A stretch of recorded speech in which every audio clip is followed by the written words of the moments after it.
When the board came in, actually the repayment was quite low. It was about 30, 34. I think it's now currently as we speak probably 42, 44. What we did is that we went around, and I mentioned earlier that we identified the shareholders. Shareholders in our case is basically the target beneficiaries. It is the members of parliament who are the patrons. It is the government of Kenya. And we went around and sensitized them that this fund is actually a grant that you are supposed to repay, a grant in the sense that there is no loan, there is no interest, but it's actually a revolving fund. It's a loan that you take and you repay. And in the grayer areas, there are actually probably the least in the sense developed areas of Kenya. And when this fund was given out, their perception was completely that it was a loan. It was a grant from the government, not a loan. So the board has sensitized most of them. The repayment has started to increase a little bit. There are challenges of socio-economic aspects in those areas that are lighter gray. In the areas that are blue, the perception was initially put very clear to the population that it is a loan from the government. The only thing is that it's supposed to enable you as an entrepreneur to build your business, to start your own backyard industries, to be able to develop businesses that are sustainable for the future. And the people knew from the beginning it's supposed to be repaid. They actually enticed to repay in the sense that you repay and you get a high amount, because if you start with 100, then you can take the next time even 300.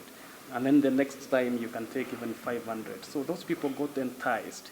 There is also natural problem in some areas, possibilities of businesses being able to flourish in the blue areas because of the nature of activities there relative to the gray areas that we saw, particularly in the frontier counties of Kenya, because people engage in businesses to do with livestock. With climate change, these activities that are businesses that are pegged on the rainfall, on the animals, have suffered a lot for the last few years in Kenya. So that also cost. And sometimes we felt that if these funds has to be sustainable, there may be a strategy to ensure that the grayer areas are lifted to a stage where they can be able to grow to blue. You also have to understand the target beneficiaries of this fund, that people who are probably quite low at the hierarchy in economics in the community in Kenya. But we had actually considered very seriously that we may need to reduce to 3 months. But the purpose of this long duration of a grace period is to enable you to build enough income, enough profit, so that you can be able to repay the loan with time. I think the proposed Hustler Fund, was it the one that I was talking of, how many? 1 year? The other fund from the Azimio group was 7 years. So I think that's actually, if you have viable businesses, a period of 6 months is really not that much. But if you really need a cycle to impact more people, a shorter period is recommended. We get yearly allocation for every financial year on administration of the fund. And due to economic difficulties that we are experiencing in the region, not even just in Kenya, maybe in the world, the amounts that are allocated to all affirmative funds have been going down. So what is this amount? This amount is supposed to facilitate those committees. We had already the lump sum amount of about 6 billion that we got in the beginning. So what we get annually allocated is just an administrative amount, which has been decreasing. And we understand that it may be difficulties by the government to raise sufficient funds for us to be able to access. But it has been, of course, just delaying a little bit, but we've been receiving in every financial year a certain amount. It's been on a decreasing trajectory for the last few years. The question that has come up in the audit reports is about the way the projects are identified and issues to do with accountability and transparency, more so in terms of documentation of these funds, given that most of the groups who benefit, most of them may not be so knowledgeable in terms of maintaining documentation.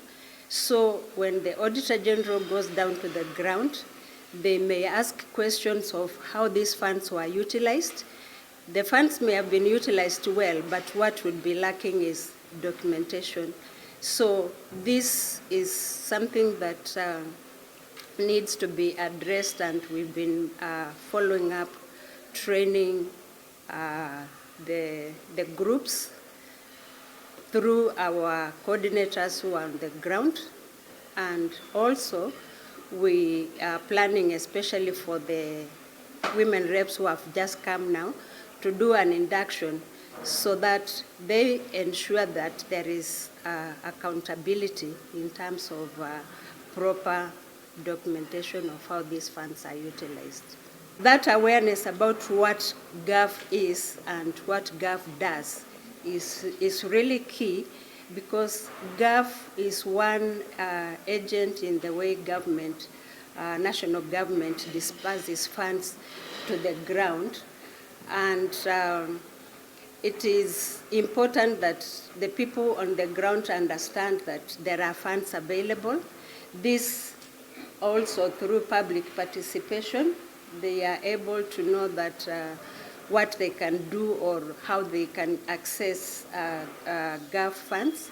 We normally have civic education, which is also entrusted to the patrons, and this is something that would help the common mwananchi know that there are funds available and that they can access them. Looking at those regulations, looking at the taxation systems, even collection of that market fees and so on, they must be looked at in order to ensure that they are not prohibitive to women's enterprises. At the national level, we have, of course, each of the funds has its own regulations that is guiding it, and that one is at least at the hands of the boards and treasury to review at different times, but they are also subjected to parliamentary approvals and so on.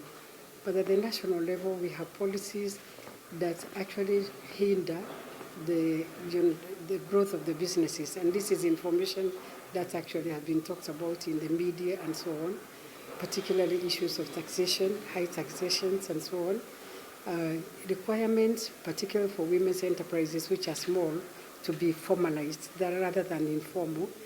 Trying to recruit them into the formal economy has a lot of expenses. But there are some things that are being done. For instance, if I may talk about the credit guarantee scheme, which has 30% provision for women, youth, and persons with a disability, meaning the affirmative action groups.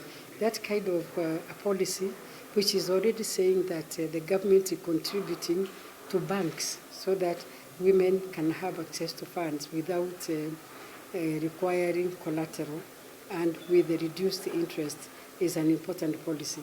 So we're saying that generally the policies that deal with our own businesses need review in order to be much more friendly to the, to the women.